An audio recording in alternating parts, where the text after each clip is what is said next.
I don't need to be a daughter who is seen as a failure. My family left me behind the day I graduated from middle school. When I got home, the house was completely empty. After some time, I finally reached my mom on the phone.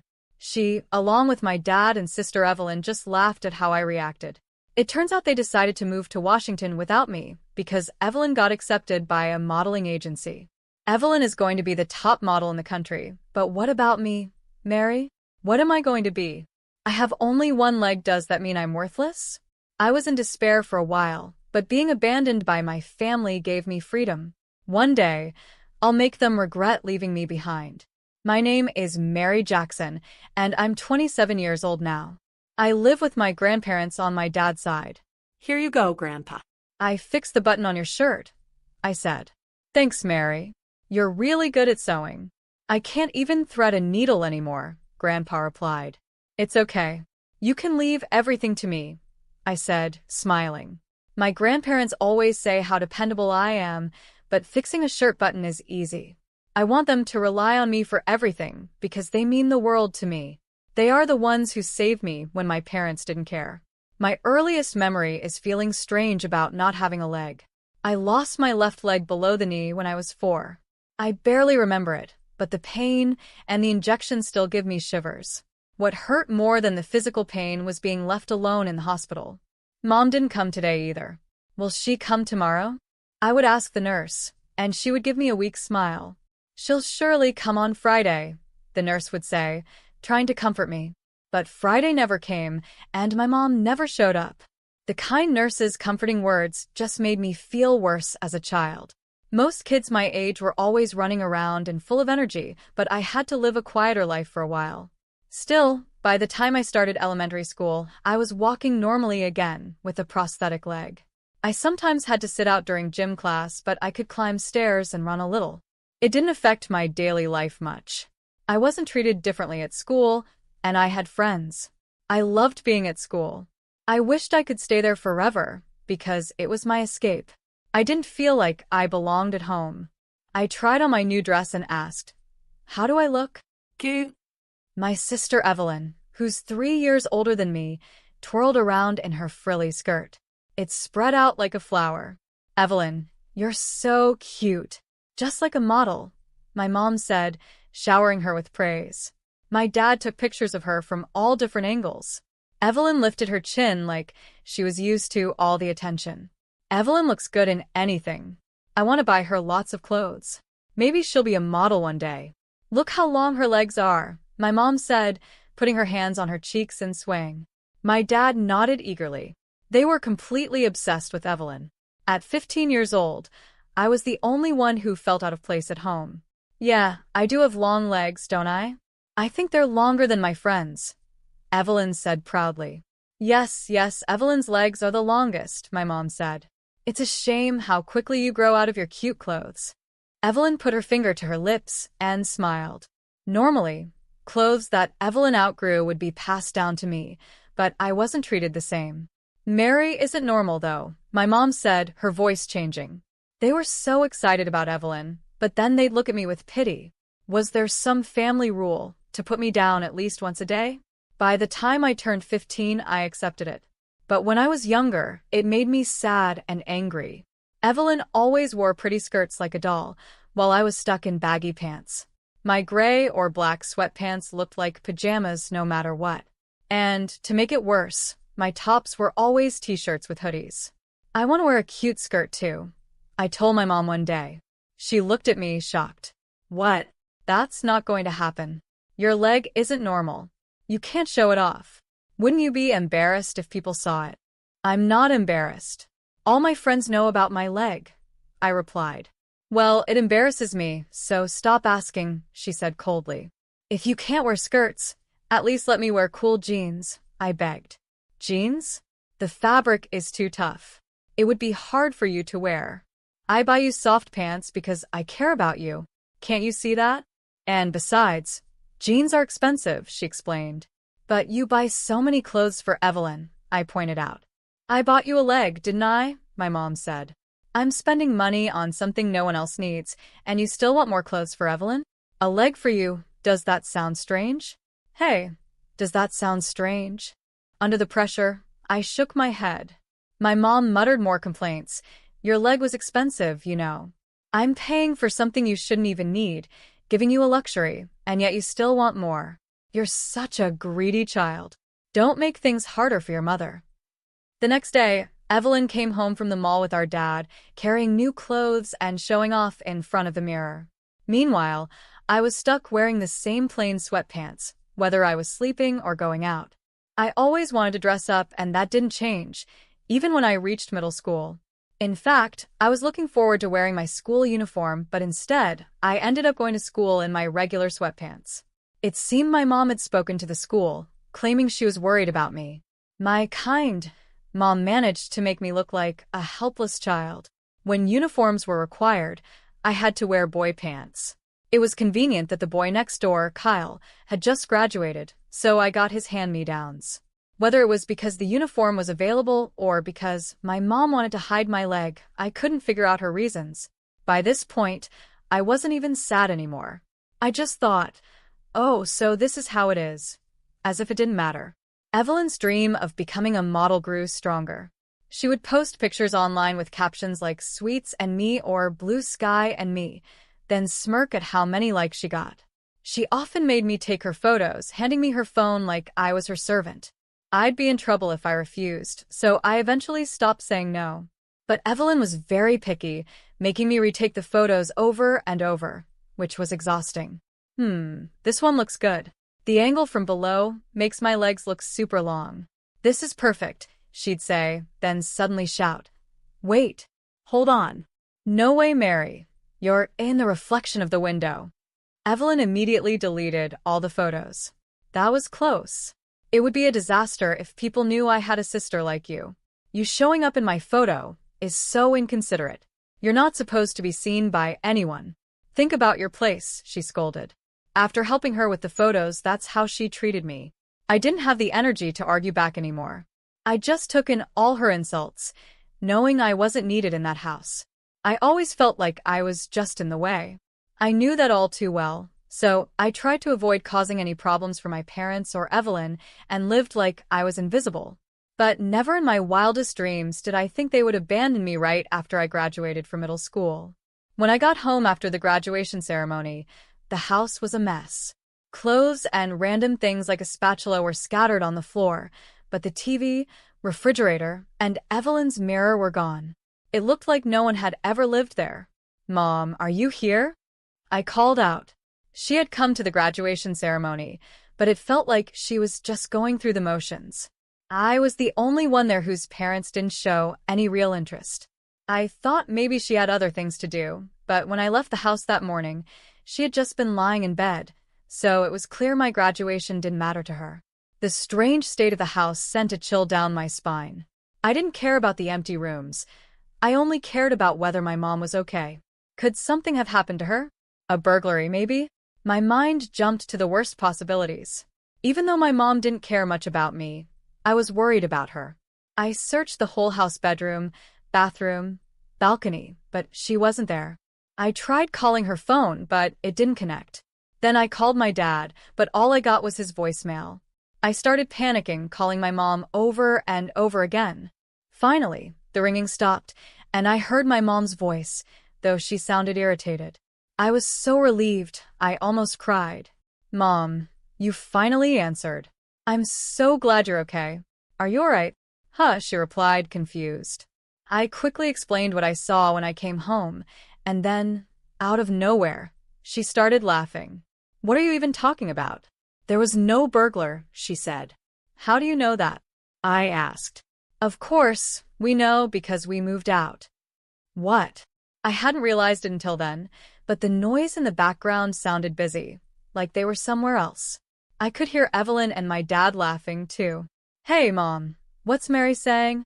Evelyn asked. "She's panicking, thinking there was a break-in," Mom answered, still laughing. "See? I told you we should have left a note." Poor Mary. I couldn't believe what I was hearing. My mom, Evelyn, and my dad were all cheerful, like it was just another day. "Hey, Mary, we're moving to Washington." "Do you know why?" my mom asked. I didn't answer, because I had no idea. Guess what? I'm going to become a model, Evelyn announced. She had passed an audition for a modeling agency, and my family, excluding me, decided to move to Washington. Mary just graduated from middle school, so she'll be fine on her own, right?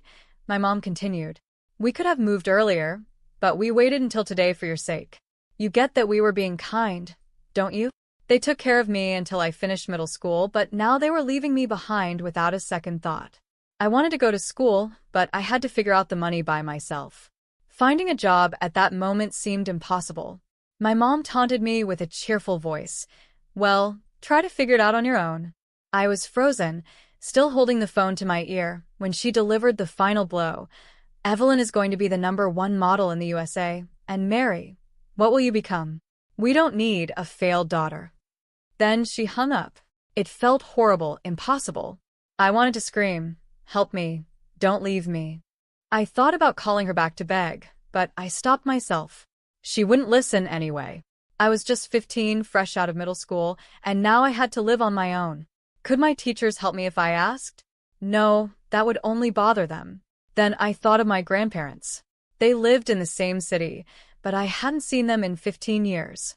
My mom always spoke badly about them, calling them terrible people who made her life hard.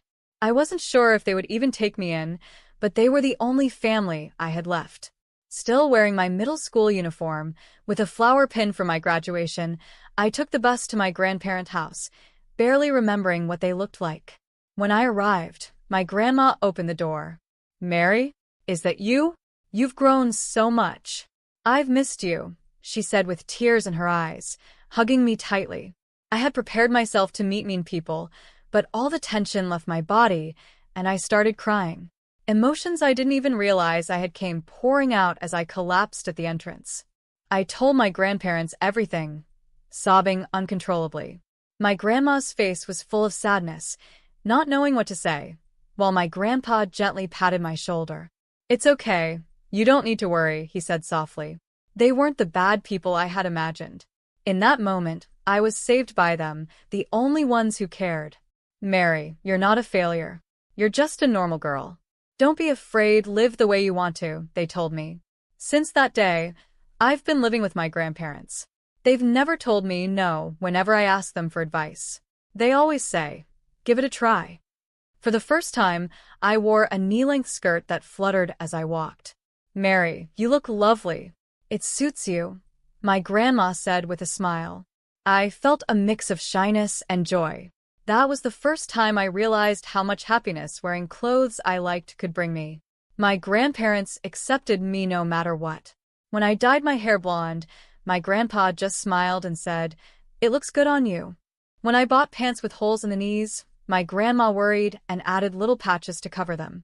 I secretly cried because I had saved up for my part-time job to buy a sewing machine.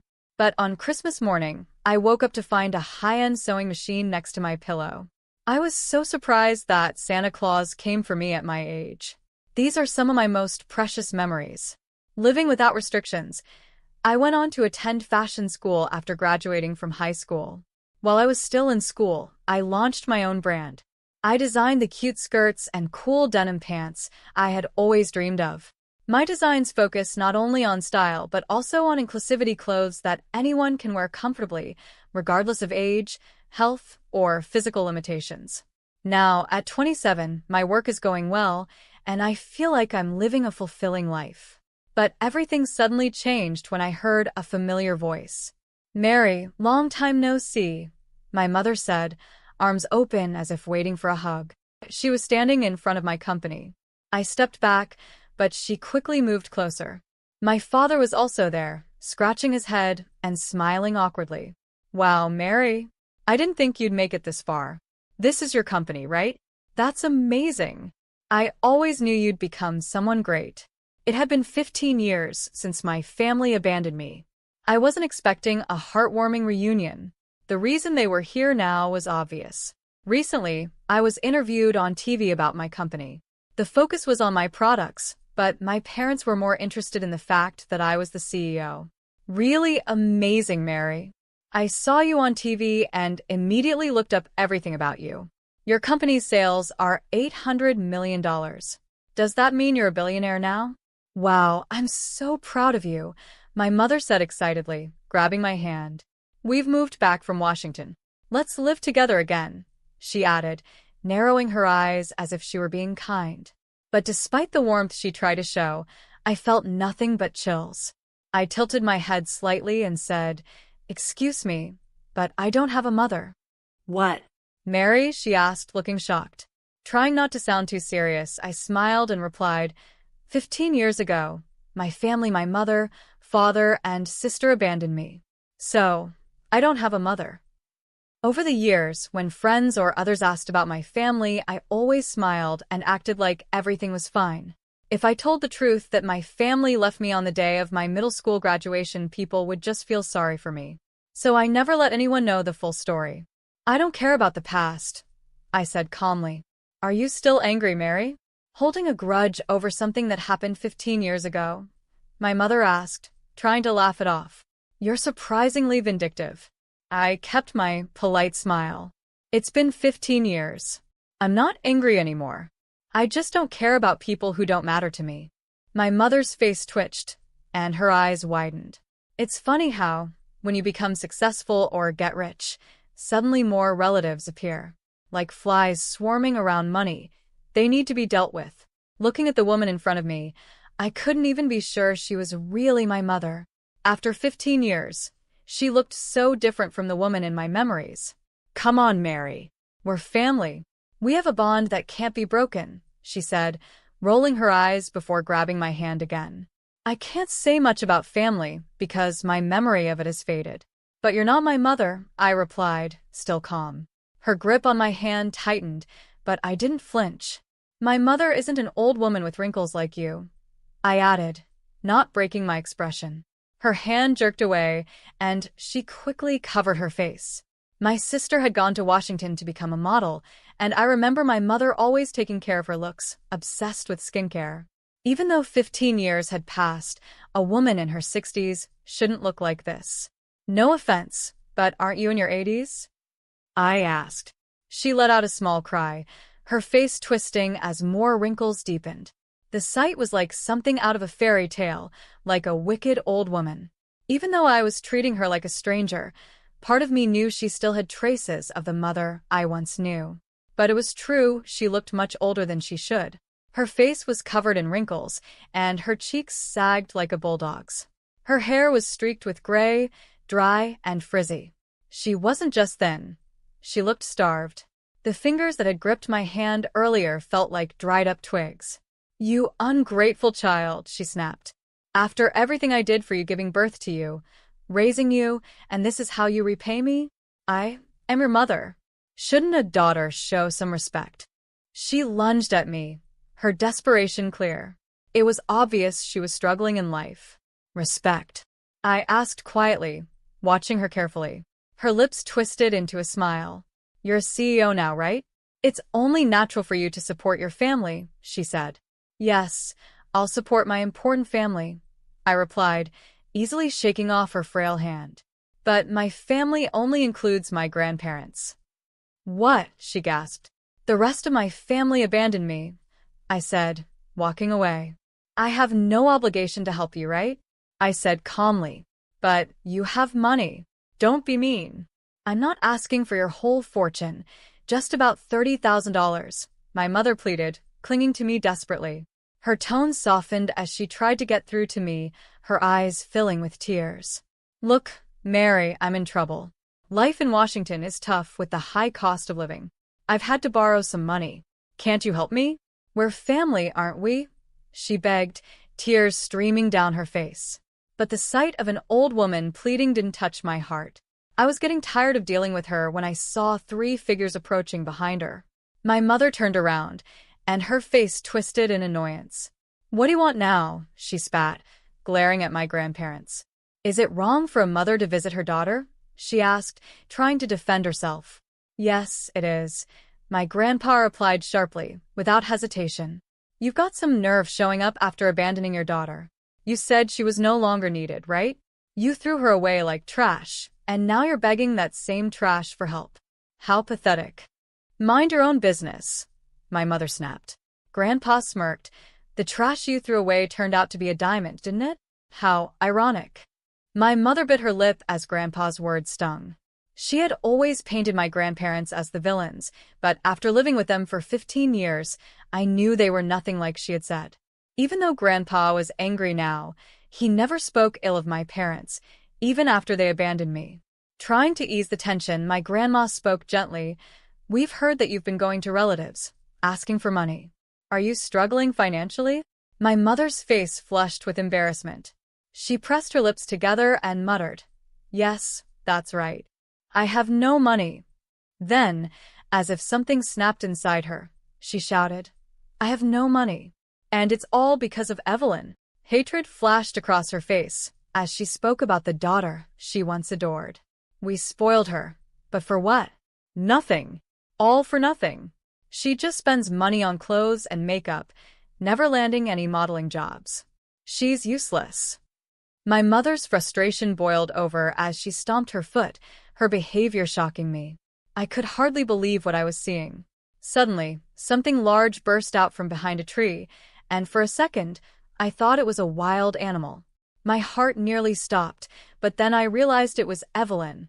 "Hold on, Mom," Evelyn yelled, storming over. "I won't stand by and let you insult me like this. I'm cute. I'm more beautiful than anyone," Evelyn said, her voice full of the same confidence she had 15 years ago. But the truth was, she had no job, and all she did was spend money without contributing anything. "That's because people don't appreciate my charm," she shot back, then added, "And don't lie, Mom. I've done some modeling jobs before." Evelyn wasn't completely wrong. Even though I had moved on with my life, I couldn't help but check her social media from time to time. Her posts were full of glamorous photos, which only made me feel worse every time I looked. But I couldn't stop, even though it added to my misery. Then I noticed something strange. Her posts had almost no likes or comments. She only had 5 followers, which was fewer than my own old, forgotten account.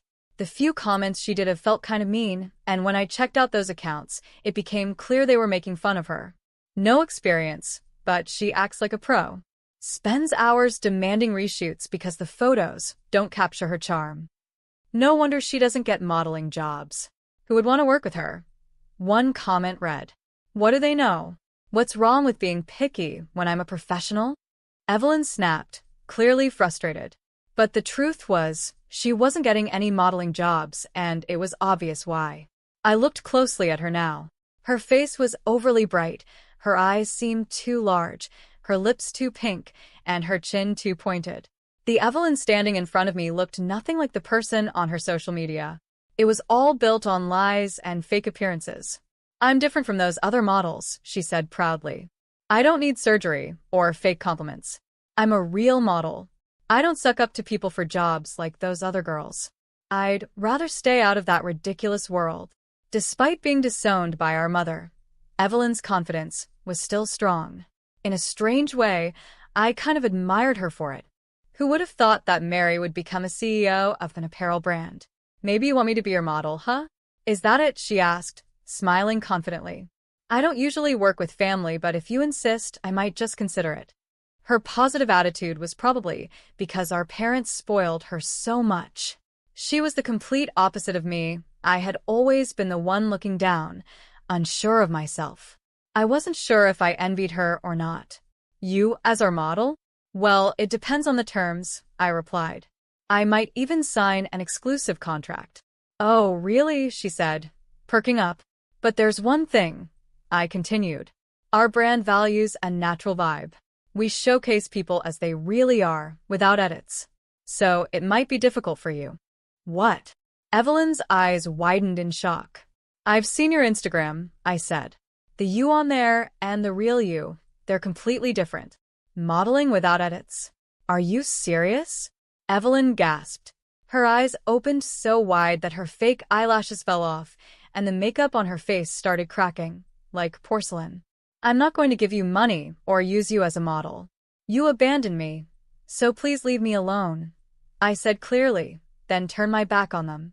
Evelyn muttered in a trembling voice, "Who do you think you are?" I already knew they would show up. Evelyn had posted about it on social media, claiming, I'll be the exclusive model for some company, and when I go back to my hometown, everyone keeps looking at me. Can they tell I'm a model just by my aura? Her posts were so embarrassing to read, but they were helpful for keeping track of what they were up to. Knowing my parents might visit, I was prepared and ready to handle it without getting upset. As I was leaving with my grandparents, my father, who had been silent like he wasn't even there, suddenly stepped forward with a grin. Mary, I didn't do anything bad to you.